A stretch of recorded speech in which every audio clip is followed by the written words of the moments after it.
राजा दुष्यंत युद्ध से वापस लौट रहे थे और उनके सिपाही बहुत थके हुए थे और भूखे थे।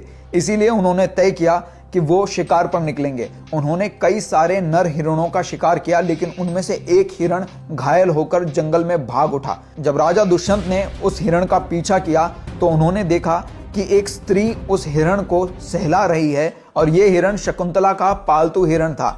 शकुंतला को देखकर राजा दुष्यंत तुरंत शकुंतला के प्रेम में पड़ जाते हैं और ऋषि कण्वा से प्रार्थना करते हैं कि शकुंतला से विवाह में वो उनकी सहायता करे। ऋषि कण्वा उनका विवाह करवा देते हैं, लेकिन राजा दुष्यंत इस वक्त शकुंतला को अपने साथ नहीं ले जा सकते थे।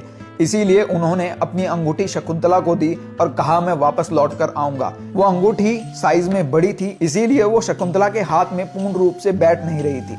शकुंतला नवविवाहित स्त्री थी और अपने पति के विचारों के अंदर खोई हुई थी। राजा दुष्यंत वापस अपने राज्य को लौट चुके थे और इसी समय के अंदर ऋषि दुर्वासा ऋषि कण्वा के साथ मिलने के लिए आए। ऋषि दुर्वासा ने शकुंतला को पुकारा, लेकिन शकुंतला अपने पति के विचारों के अंदर खोई हुई थी। ये देखकर ऋषि दुर्वासा को बहुत क्रोध आया और उन्होंने कहा, जिसके विचारों में तू खोई हुई है वो तुझे संपूर्ण रूप से भूल जाएगा। इस श्राप को सुनते ही शकुंतला होश में आई और चरणों में गिरकर शकुंतला ने ऋषि दुर्वासा से माफी मांगी। ऋषि कण्वा और बाकी आश्रम के लोगों ने भी प्रार्थना की कि ये एक नवविवाहित स्त्री है और इसीलिए वो अपने पति के विचारों में खोई हुई थी। आप कृपा कर अपना श्राप वापस ले लें।